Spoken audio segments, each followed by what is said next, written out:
This podcast is brought to you by Ventellect, your tech recruitment partner for a changing world. I got the role like 2 days before lockdown. And so the timing of moving into this role and also working at home was entirely matched. So it's something like working from home, as I know that you do a little bit yourself as well, Alex. It's something familiar about it, and that can be sometimes used to de-stress. I think the people you hire is a key part in that. So you can create an environment for them so we can set up time. I think that's the biggest thing you can give your team is time. So if you're constantly hammering them with deadlines, either ones that you've come up with or self-imposed ones or ones that customers come up with, and all they're doing is just grinding through monotonous stuff every day, you'll have a high attrition rate on your team probably, and also you'll get zero innovation. Nick Lambert joined me on the podcast this week. He is the CEO of Doc. Now, Doc is a company that is using blockchain technology to make credentials instantly verifiable. Now, I wanted to get Nick on because the use case for Doc made sense to me, and it's similar to other guests in this podcast where they're using blockchain technology. I only get them on if I think their business really makes sense. Now, Nick became CEO in March 2020. I think his second or third day was when full-blown lockdown hit. So I wanted to get to know the business and himself in equal measure, how he has navigated life as a CEO and where he wants to take Doc in the future. We also dig into the potential of blockchain technology and what needs to happen and where it will go over the next 10 years. We honestly covered so much. I felt like I got to know Nick on a personal level, and he was so honest and upfront, which how everything has been over the past couple of years. A brilliant episode, and I hope you enjoy it as much as I enjoyed recording it. So, without further ado, I'm Alex Boycey, and this is the Building Our World podcast. Welcome to the show. Absolute pleasure to have you on this afternoon. So I thought in terms of starting, one thing that flagged up to me when I was doing my research was that you came in as CEO on your LinkedIn. It's March 2020, which we all know was quite a month. So we'll go through your background beforehand as well, but I'd love to just sort of get right into, how you got this opportunity at Doc, why you took it, because I know you've had a really successful career beforehand. And what was it like when you started, and then that whole shenanigan that was 2020 as well? Yeah, thanks for having me on, Alex. Quite a few questions in there, so I'll try and remember them all. You maybe need to... I'll nudge you. Yeah, that'd be awesome. But yeah, it was obviously the month in question and the year in question was that certainly for the UK, that's when it locked down from COVID in March, and on and off for the next kind of 21 months, much like anyone else or any other country. So the timing for me was wonderful.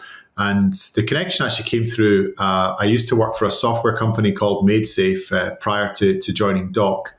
And the CTO, Viv, he and I worked together quite closely there.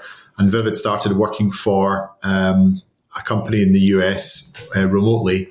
And they were looking for a CEO, and Viv put my name forward, and I was lucky enough to get the job. So, it's definitely it promotes the notion of it's not necessarily always what you know, it's who you know. So that having that connection really helped here. So yeah, it was just great timing, Alex. Great timing. Perfect. Was your first CEO gig, if I'm right in thinking? It is. Yeah. So I've been a C-level exec with MadeSafe for about 7 years as the chief operating officer. So that was an invaluable experience for cutting your teeth and being able to manage all the spinning plates that you need to at the kind of board level. So a lot to do with things like fundraising, recruitment, hiring teams, helping to run teams, doing a lot of marketing stuff as well. So making tea sometimes as well. So there was you covered the whole gamut of skills and departments that you needed to cover. And I think without that experience, obviously it'd be very difficult to move into a more senior role. Yeah. Because, much is talked about, and we've had it on this podcast as well, talked to a lot of, founders who are there from sort of day one, who had this idea and then bootstrapped or whatever. So with your situation, it was slightly different. And so I think it'd be really interesting just to hear how you view a CEO role, because I know in the mainstream that people don't really know the value of it. And much is made of the difference in pay and things like that. So as you were coming in as a CEO, and I suppose the decision making as well, how did you view your role coming into it? Yeah, just learning at the start, Alex. Like you go in there, it's a strange position that you're in because you're ultimately in a leadership role, but everyone else in the company knows more than you do on that first day. So I think you have to go in with a pretty humble approach. Recognize that you're really the student in this instance, and you're slowly picking up as much as you can from other members of the team, and then in time you can start to help lead the team. And by lead the team, I mean like set strategy for the team. But I certainly don't. I'm not the type of CEO who's on the phone shouting and bawling at the team or things like that, making them feel like they're the subordinate and I'm something else. I very much see it as a kind of two-way street. So it's very much working with the team. The difference is, of course, like you're responsible for everything, but you're also really responsible for setting the strategy as well as kind of looking after day-to-day stuff. So I just see it as a different role. And I think at the start, it was very much learning from the rest of the team, and they did a great job in helping bring me up to speed. Yeah. I think as well with this a CEO role, each decision you make has to be sort of spot on, because if you're telling, I don't know how many people at the time, a lot of people to do something and it makes them 5% worse, that's a huge knock-on effect. And then obviously on the other side, if it makes something 5% better across the whole business, that's a huge net benefit as well. Is that something you think about, the quality of your decision making and analyze it? Yeah, I don't think anyone's harder. I think most would say this as well. I've listened to other people in a similar position, albeit with maybe bigger companies. And I think there's no harsher critic than yourself, unless you're a kind of megalomaniac or something like that, where you're not hard on yourself. I think that's sometimes a healthy thing. So yeah, I don't think anyone's harder on myself or more analytical in me than I am. And of course, CEOs make bad decisions as well as anyone else does. So I think that the thing that you probably need to have, particularly in a startup, is it's how do you bounce back from that bad decision, or what do you do next? That's really what defines how successful or you are or aren't, how you're dealing with these difficult situations that arise almost constantly. And not letting them get on top of you. So, and yeah, in the early days, you make mistakes like anything else, and sometimes you can maybe feel some eyes on you a little bit, thinking like, "Does this guy know what he's doing?" But yeah, certainly you would hope that the good decisions outweigh the bad, and that over time, as long as you continually measure what the company's doing and making sure you are in fact progressing. And letting everyone know that you're progressing and what you're progressing towards, I think you can really bring the rest of the team with you. But I don't think you can do that by shouting at them and giving them a hard time all the time. I think it's really letting them know that we're all progressing together and being able to show them and not tell them that that's the case. You mentioned about measuring. So what do you think people in your position, or what do you measure? Because I know there's a million metrics out there. And maybe in the tech industry, the last 10 years, there's been some metrics, about growth, and ultimately that's come back to bite a lot of people back. So yeah, what do you focus on in progress? We try and keep it simple. So I think you can have like kind of, paralysis by analysis is definitely something that can happen, particularly in a small team like ours. There's only kind of 15 at Doc right now. So and so we measure like ourselves in comparison to other projects. So, part of Doc is a Web3 or crypto kind of blockchain project on the one hand. And so we measure ourselves compared to others.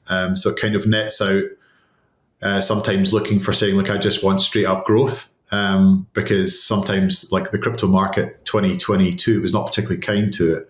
And so people, for trying to actually measure themselves against like actual growth within that year, it might have been tricky. So we compare ourselves sometimes to other projects that are doing similar things and see how we're doing that way.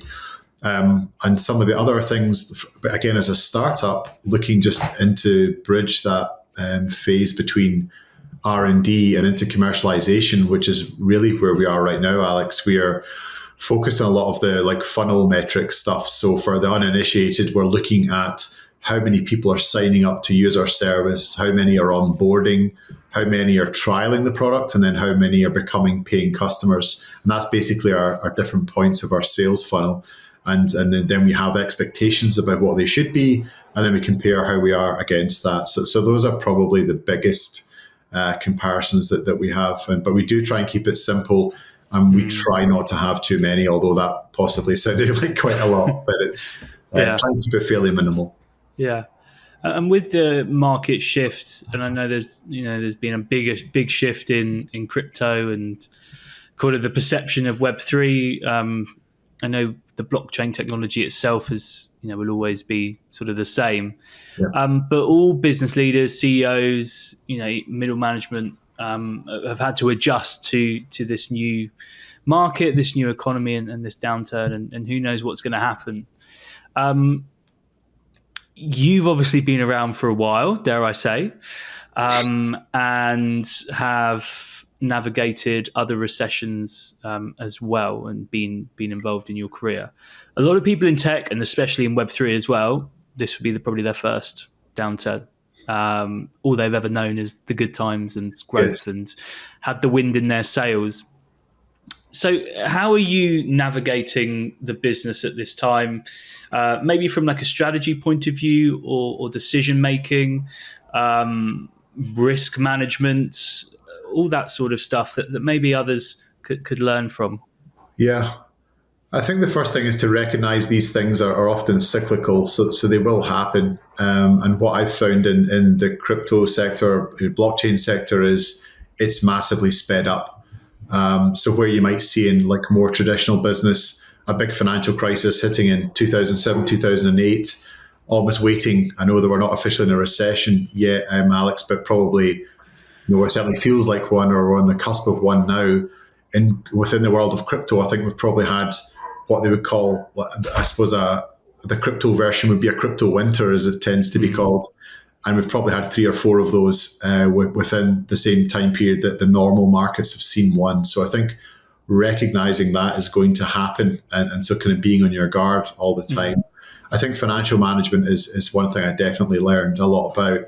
And so if you're a business that's potentially holding crypto as part of your assets, and that's maybe part of your runway as well, you would want to maybe make sure that you're not holding just one form of crypto. You maybe want to hold a basket of currencies, and maybe some of those you would want either in a stable coin that's basically way less volatile, and potentially also in cash as well, because as they say, cash is king.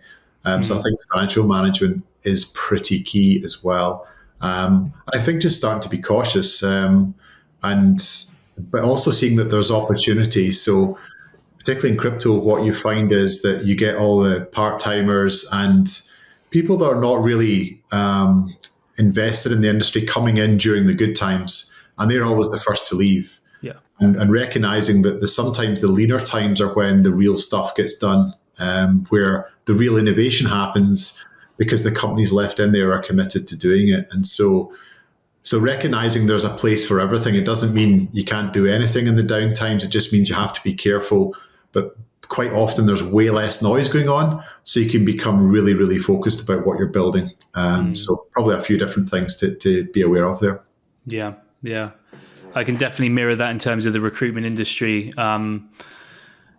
There's definitely consultants that join recruitment companies, or even people that set up, that had a great time over the last couple of years. But ultimately, as I said, only the true hardcore stay through these hard times. Yeah, absolutely. Now, you obviously said that, we all know crypto we're in a bit of a crypto winter and whatever. Now, there's probably a good time then to explain about Doc, and going into the technology that you have and the product, and ultimately why it's something that is going to stand the test of time over the next decade. So obviously, I know what Doc do, but maybe you could explain it better, and we could go into blockchain technology as a whole. Yeah, of course. I mean, at a high level, what Doc do is really we prevent fraud. So at the moment, we all have certificates or credentials, we would call them, that represent different things. So you might have a birth certificate, you might have a driver's license, you might have a university degree, and all of these are often like hard copies, actual physical cards or things like that. But more often, as we move forward and we put more of ourselves online, these are becoming digital documents. And the problem with digital documents is they can be easy to forge. So obviously things like PDFs can be changed. And so we need to find a way where we're digitizing these really, really important documents, but doing so in such a way and being able to move them around the internet, and make requests for them and send them off to employers or government agencies. And have them know that when they receive that document, they can know it's legitimate, it's not been tampered with, and it's fraud proof. And so that's essentially, without all the kind of terminology of blockchains and wallets and things, that's effectively what Doc does. We enable these vital credentials to be digitized in such a way where they cannot be tampered with, and you know exactly that they're legitimate. Yeah. Well, when I was looking at your company, it was just a use case that just makes sense. And when I'm speaking to Web3 companies, blockchain companies, always try and speak to the ones where it just makes sense. Is that there's it just you could see many people are adopting that technology. Yeah. I know one of the big criticisms of Web3, and maybe this was more in the boom times, was like a solution looking for a problem, and the technology just trying to be applied to anything. But in terms of mass adoption, people don't care the technology behind most of the software they use. They just care about the end result. Yeah, and as long as you make it well, they would have no reason to care. Yeah, I think that our industry, the blockchain industry, is often guilty of. And we've been guilty of it as well. We're not immune from it, where you want to tell everyone how it works because it's something that you enjoy and you find really, whether it's clever or you think that, this is a really neat solution. But actually, for the most part, people don't care and they shouldn't care. It's really like, what benefit can I derive from it? Can it make my business more money, or can it make my business more efficient? And the answer to those things is yes. And they also don't even know, you don't even have to ask about the technology behind it. They just know it works. Then that's true success. Yeah, absolutely. And I think that's what we'll hopefully see in this sort of downturn, this correction, where people really understand. I was speaking to someone also on the podcast about how the next Facebook or, the next big deck of unicorns are going to be the companies that build the bridge from the technology to the user in a way that's, to the masses. And whatever that will be the next big thing. It is, and there's a lot of projects or companies, I should say, within blockchain that are building at what they call the protocol level. So they're building all the things that make other applications possible, but they're quite difficult to monetize sometimes. These protocol layers is often, like you say, the app that sits on top of that thing. For example, TCP/IP that's kind of runs a lot of the internet. The guys that invented that, Vint Cerf and James Can, I think it was, they didn't make a lot of money from that or anything. It was just open source technology. But the people that built the apps that go on top of that and service and support those are the ones that have a solid business model and make money. So you're absolutely right. I think companies in blockchain need to make sure that they have a well thought out business model in mind when they're creating their businesses. And with yourselves, then, how have you found the traction? Where have you found the people appreciating your product the most? Yeah, we're seeing it in healthcare a lot, and then things that you would imagine. So education and training is quite a straightforward use case for our technology. Of course, if you earn a degree or you earn a professional accreditation, it's quite an easy jump to say, actually, you would want this accreditation to not be able to be transferred, but also to be, controlled entirely by the user, but to also be like all the things I mentioned before, like it was tamper-proof, fraud-resistant, and it's highly portable. So those use cases are big for us. Healthcare is really interesting. Then there's a couple of use cases there. One is about workforce. So how do you, like if you have a transient medical practitioners workforce, it's very difficult in most countries, like from a doctor from, I don't know, Glasgow to go to London and start working at a hospital down there. You can't just walk in on day one and start working. There's ensuring that doctor is qualified. And so they have to go through like presenting all the credentials. And I think that typically would be like a week before they would need to go down in person and go through that process. But Okay. But if you start to think about how this technology is, and you can know that the documentation they have can't be tampered with, and he is the legitimate holder of this information, then why couldn't they go down at very short notice and just start working straight away? So enabling workforces to move between different healthcares and different jurisdictions is pretty big for us just now as well. Supply chain is also something we're looking at, Alex, but it's still quite early on in that journey for us. So we're still exploring that one. Well, in terms of verifying where stuff has come from and... Yeah, verifying there's sufficient, not only market there, because there is with supply chain, but verifying that it's easy enough to integrate your solution. So you can have a great use case there, but if it's tricky to monetize, or if it's an industry that's got a lot of old legacy systems that's difficult to integrate with, it doesn't make it that appealing for those guys. It needs to be easy for supply chain companies to leverage your solution against what they already have.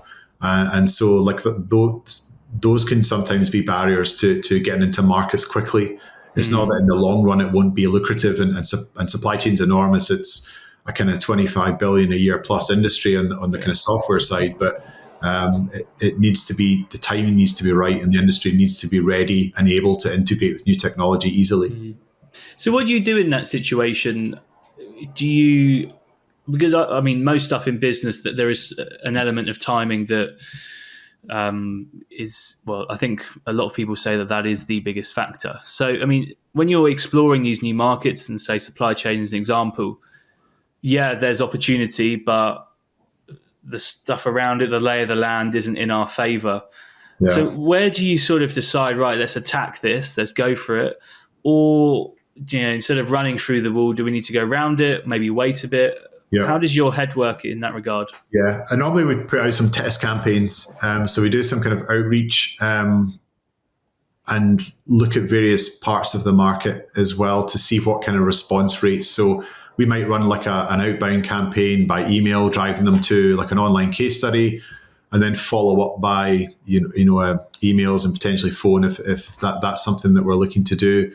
And we'll basically gauge the results of that campaign to say, look, there's enough here, we're getting enough responses. And those conversations tend to give us a reasonable understanding at a high level of that market. And then from there, we decide, there's something here, and we continue to want to pick at it, or now's not the right time. We've got some ideas about something else, and we'll go and explore that. So it's like treasure hunting just now. It's there's not an easy path or it's not as a kind of easily defined path, because the technology itself is quite new. And so when we're speaking to prospects, we're having to do the educational stuff at the start, as well as try and understand the business and the sector quite quickly. So but it's also really interesting. But that's the approach. It's probably we dip our toe in the water. We run some market tests. If we think there's getting sufficient response rate and the market's quite big, and they're willing to pay, of course, then that would be something we continue to explore. Interesting. Yeah, because I know a lot of maybe entrepreneurs and founders or young founders maybe have been guilty in recent years of just diving into things and committing a lot of stuff and a lot of capital to something that they don't know for sure Yeah. can quite work. One thing on that note, I'd love to get your take on, just in terms of Web3 in general, and I'd love to get to know why you kind of went into the industry. But say Web3 as a whole, there's obviously blockchain, there's the technology behind it, and there's crypto and the metaverse and things like that. Say, for example, Meta and Mark Zuckerberg, it's apparently the biggest allocation of capital in real terms since the Apollo mission to the moon. I read somewhere. And something where there isn't obviously much data to back up this massive allocation of capital.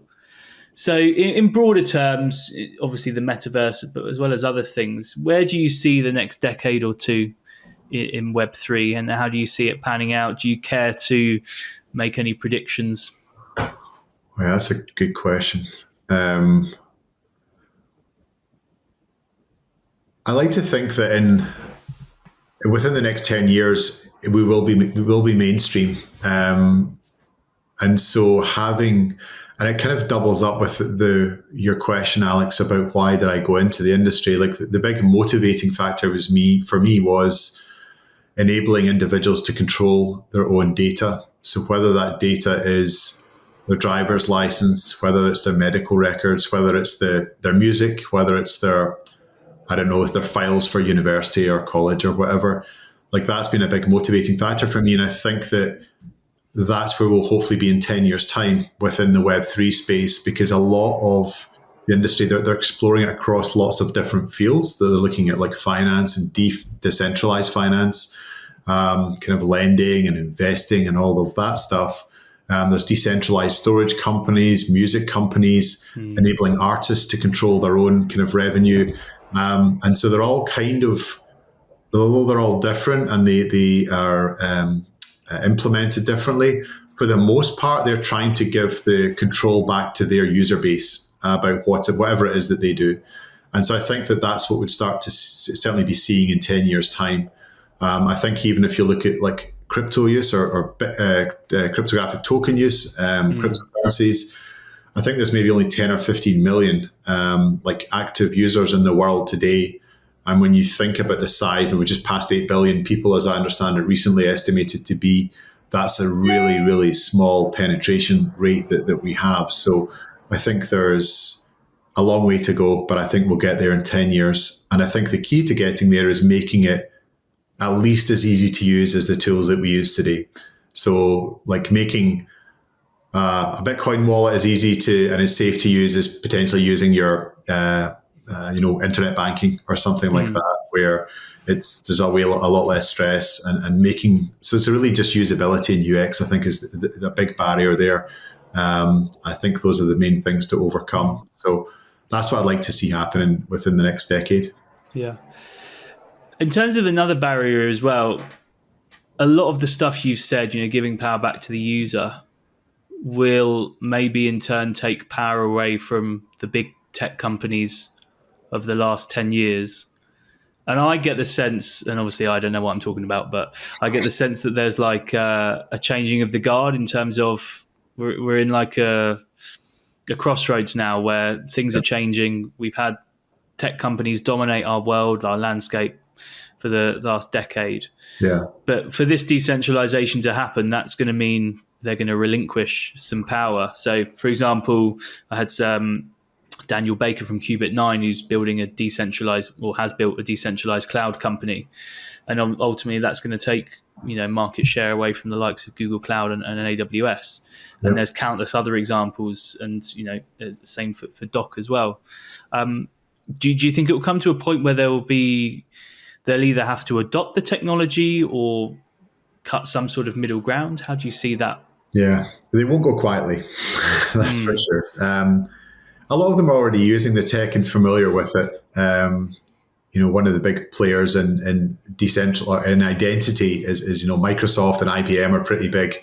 They might be some of the names of the companies on your list. So I think what will probably happen is that they'll have some hybrids solutions where they're giving some control back, but maybe not all. I think the difficulty with, and separate from IBM and maybe Microsoft, people like Google and Facebook, who, I mean, the 90% or whatever it is of their business is based around knowing you and knowing what you're looking at, knowing your data, and being able to basically advertise to you, or enabling their customers to advertise to you. And that's a tricky part, because like if you make something truly decentralized, a lot of that potentially goes away. There could be opt-in type models that have been talked about for quite a few years, where maybe you can, as an individual, sell access to yourself at an individual level, and maybe like these platforms could be the brokers for that. So I might decide that I'm fine with Google looking at my browsing history and what I'm looking at online, but I'm going to charge you £10 a month for that privilege. Maybe something like that will work, but time will tell. But I think for those companies, it's going to be much harder to leave behind these kind of centralized models where they control your access to their systems and they know what you're looking at when your revenue model's based on it, because their shareholders will really not allow that. And in many countries where these are based, the board actually has a right to uphold the enabling shareholders to make profit. So they might be legally obligated to try and maintain these structures. So it's going to be really interesting to see how it plays out. Yeah, that is super interesting. I didn't know that. Yeah.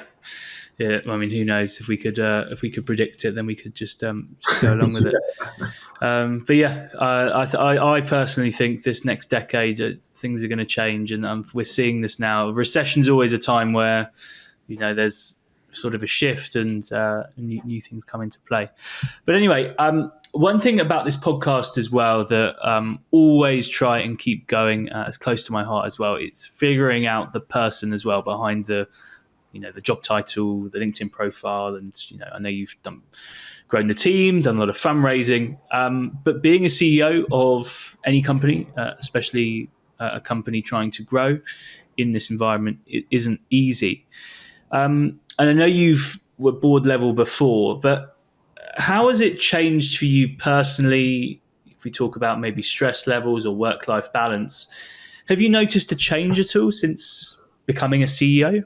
The kind of timing was strange in that I'd never really worked at home full time before. And like we said at the start of the show, where I got the role like 2 days before lockdown, and Doc is a natural fact a completely decentralized company without an HQ anyway. So the timing of moving into this role and also working at home was entirely matched. So that's made it interesting, because I think it's something like working from home, as I know that you do a little bit yourself as well, Alex. It's something familiar about it, and that can be sometimes used to de-stress as well. So I find that helpful. But the opposite of that can be true. Sometimes it's hard to get away from it. So if your commute is basically a 10-minute walk up the stairs with a coffee in your hand, it can be really hard to leave that behind when there's a lot going on. So I don't know if I've noticed any difference in stress levels. I think they're both stressful at certain points in time, but not always so. So I think if you're always stressed, it might not be the job for you, or maybe you're not strategizing correctly because you're always in firefighting mode. And what I find for that is, I find that actually for me, it's simple things like I go to the gym pretty much every morning before work, and that's just so therapeutic. Like it's hard and it's sore and it's painful and you're out of breath, but actually you don't think about work for an hour. And then when it's all said and done, you come home and you think, well, I've just, it almost feels like you're a new person. So I find that pretty key, and obviously having your family around you helps as well. Yeah, it's incredible exercise and the difference it can make.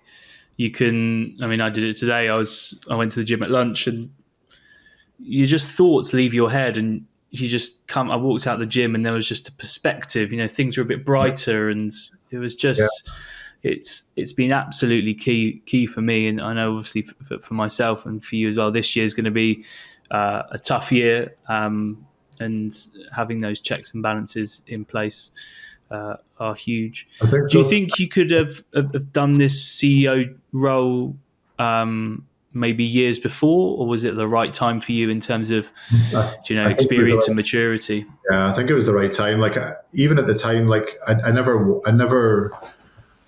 I don't know. Some people always wanted to do that type of job, and I always never wanted to do it. And there's actually parts in my previous job where I actually, like, I remember hearing myself say, I never want to be a CEO. I'll never be a CEO.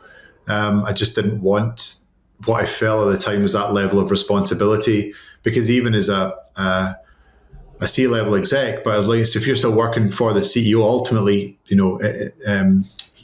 his or her neck is on the chopping block, and they're looking to you for support, of course. But ultimately, at the end of the day, they're the one that's bearing the responsibility. So it's definitely a role I felt I had to grow into. And even when I got this role, I was weirdly hesitant about it as well. So yeah, it's definitely something I've had to grow into, but it's not really ever something I imagined being or wanting to being. It just kind of just came about that way. Okay.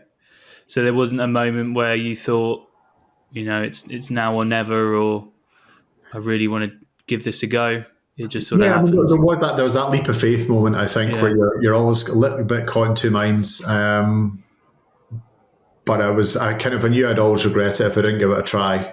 So that was the kind of defining moment, and then it's just kind of leaping and see what happens. And I've certainly enjoyed it so far. There's obviously been some good days and bad days, but like fundamentally, it was the right decision for me, and hopefully Doc, of course.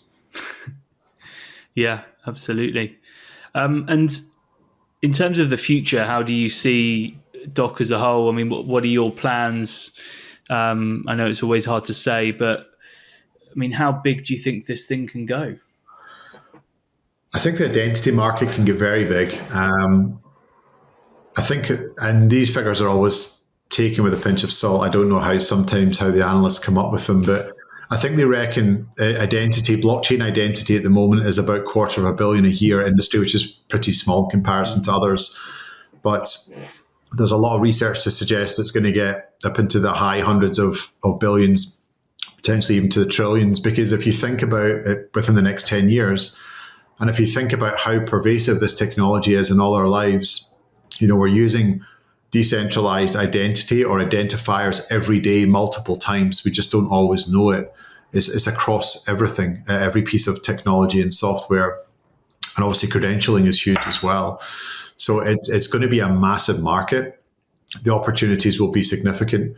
And I think for small independents like Doc, it's going to be figuring out how you find a niche and a place for you in amongst all the massive behemoths out there, that they'll stamp their dominance, and they'll use existing products to leverage some of the kind of identity software they have. We don't have those luxuries, but also we're nimble and we can move more quickly and we're more innovative. So I think for us, it's really about finding the right niche market to serve, appreciating we can't be everything to everyone, and finding a kind of strong beachhead market that we can really make our own, really.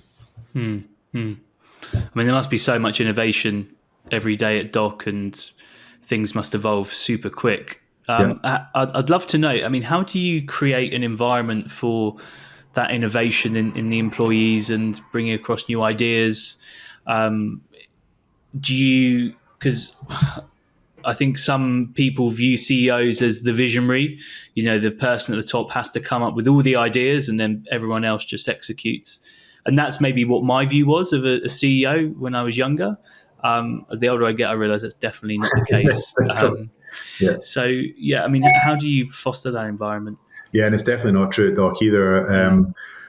There's probably multiple people on the team that are way more visionary and creative than I am, that's for sure. I think that the people you hire is a key part in that. So you can create an environment for them, so we can set up time.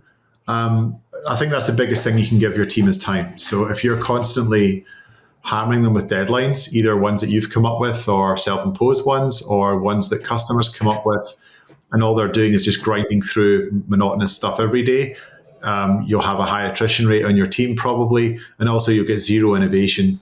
So I think it's just giving people time. So recognizing that there's time where we can build products and features that we as Doc want to build, and whilst also trying to balance what our early customers are asking us for as well. So I think we can basically give people time, tooling as well. So just, whether it's Zoom, Slack, things of that nature, and also setting up key calls. So like multiple times per week, we'll have like what we call a roadmap call where we're looking out for the next 3 to 6 months. What are we building? What are we planning? How is that scoping going? And then we'll have more occasional sessions where we're looking out much further than that. So you might look out, a year, 2 years. So on the blockchain side of our business, that is much more forward looking because those guys need to figure things out and build it before our front end team can then incorporate it into APIs and SDKs and things that our customers actually use. So that blockchain team needs to be probably at the moment it's about one year to 18 months ahead. And so it's recognizing that, but giving your team time is the big thing. Amazing. And have you found that, was that something you had to get used to? Because your companies you were before were quite big and corporate from what I could see. Yeah, just the first one really. Like I worked at IBM for the start of my career, and it was hugely valuable, but it definitely made me think I'd never want to work for a big company again. And so it was typically smaller companies after that. And I think that the biggest kind of grounding was MaidSafe, the company before Doc. Like I was there quite a long time, 7 or 8 years, I think it was, and went through various kind of booms and busts and development cycles. And I think that was really valuable in seeing what worked there and what didn't work there, and then being able to kind of bring that across. So yeah, I think if I'd only ever had corporate experience, what we found is when we even sometimes try to hire people, Alex, that are from only corporate backgrounds and they come into a small startup, like it doesn't often work that well, just because, and no harm to them, but they're just not used to that environment. They're not used to the pace, the lack of time that you have to focus on multiple different topics all at once. And so, yeah, I think it's definitely been useful to have come from a startup background, and particularly for small companies. Yeah, fascinating. And coming back to yourself as well, if we're looking ahead, where do you think you can take Doc to? So when's all said and done, when do you think, when the day comes, will there be a day where you think, I've taken it as far as I can now, I've done my bit? Definitely, and I kind of wonder what that's like sometimes, because it is quite rare when you look at industries. It's quite rare to have like an early founder or a founder or an early executive that stays the path all the way through, and that's often because maybe their skill sets don't match, or because their passions lie in creating something. So that's quite a different job from the CEO or whatever C-level position it is, from getting from, one person teams to maybe, 20, that's a different skill set. And then once you start to try and scale, so that could be 20 up to 250 or something like that. That's another set of skills. Again, it's more about putting in people and process and how to manage larger clients and support them. And then probably taking it from there, whether it's to IPO or to acquisition. Again, that's probably another skill set. So I don't know where the line will be for me, but it will be there somewhere. And whether it's you just don't have the right experience and skills to be able to take it that next step, and hopefully I'll be big enough to say this, you could do better than me here, or you just won't have the passion for it. And, like we're building something right now, but then once you're scaling something, it can be maybe quite different. So I don't know how I'll react yet in that situation. So we'll need to see what happens. That's super interesting. Yeah. Before we wrap up, we'll wrap up soon. I know your time is precious. If there is someone listening who was maybe in your position, or the next feasible step in their career is to take the top job at a company and they're not sure about it, what advice would you give them? I think just know what you're getting into. The jobs I've kind of gone into in the past where, and not necessarily a top job, but the ones that were less successful were the ones where either I'd been misinformed or ill-informed about what I was going to. So I think the biggest thing is to at least understand what it is that you're walking into. So basically do your research, don't jump into something. It can often be quite a nice ego boost when someone says, like, I want you to run this company. And you should treat it that way. It's definitely a good thing. But also be mindful of like, what is it I'm taking on here? Do I think I've got the skills that I require to kind of be able to pull this thing off? I think those would be key things, and probably speaking to hopefully some of the contacts you have around them and getting their perspective, because companies use like non-execs quite often, and Doc does as well, to bounce ideas off. Sometimes we'll be told we're crazy and stupid and we should rethink something. And sometimes as an individual, you should use your business contacts in a similar way to get their perspective on things. And maybe you've got somebody that knows of the company that they can let you know, like, what are they like to work for? So I think there would be a few things that somebody could do there. But ultimately, sometimes you just need to take a bit of a risk as well. Perfect.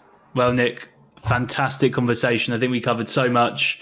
And we got to learn about yourself and what makes you tick as well, it's why I do it. So thank you so much for your time. We'll wrap up. My pleasure, there. Alex. Thanks very much for having me on, and really enjoyed the podcast, and hope you keep making many more of them. I will do. Thank you.